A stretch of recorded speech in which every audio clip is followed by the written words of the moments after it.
پیر صاحب پسند کی شادی کرنا جائز نہیں؟ میں کہتا ہوں صاحب اور بھی بڑی چیزیں جائز ہیں، صرف ایک ہی شے جائز رہ گئی ہے، رسول پاک صلی اللہ علیہ وسلم سوائے اللہ کے کسی کے پابند نہیں، کسی کے پابند نہیں۔ جناب سیدہ خدیجہ الکبریٰ رضی اللہ تعالیٰ عنہ نے پیغام نکاح دیا، یا رسول اللہ میں شادی کرنا چاہتی ہوں، حضور کسی کے پابند نہیں، پر میرے محبوب نے فرمایا میرا چچا میرے والد کی جگہ ہے، میں اپنے چاچا سے پوچھ کے تمہیں جواب دوں گا۔ یہ ہے پسند کی شادی جو میرے نبی نے بیان فرمائی ہے۔ تو سارا کچھ کراس کر کر کے گزر جاتا ہے، یہاں تو حال یہ ہے کہ پالنے والا کوئی اور سائے میں بیٹھنے والا، باغ تیرے دی کر کر راکھی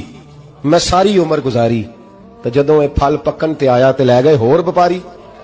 اور بیٹا گزرتا ہے اماں کے دروازے کے آگے سے،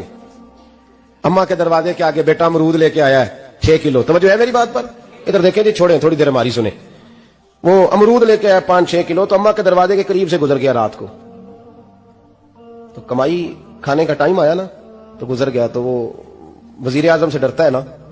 تو جا کے بی بی سے کہتا ہے بی بی کے حقوق دینا بھی رسول اللہ کی سنت ہے، لیکن یہ کیا بات ہوئی، تو نے بیوی اور ماں کا مقابلہ شروع کرا دیا، سمجھ تو صحیح،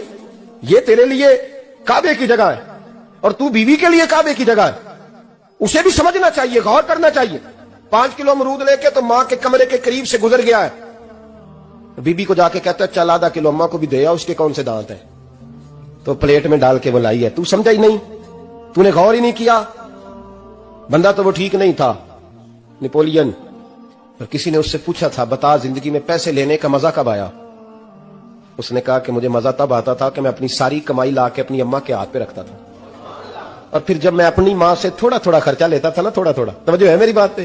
اماں جی 10 روپے دے آ جائے، کہتا جب میں تھوڑا تھوڑا خرچہ لیتا تھا نا، تو مجھے یوں لگتا تھا جیسے میں بادشاہ وقت کے سامنے کھڑا ہوں اور وہ خزانے کا منہ کھول کھول کے مجھے دیتا جا رہا ہے۔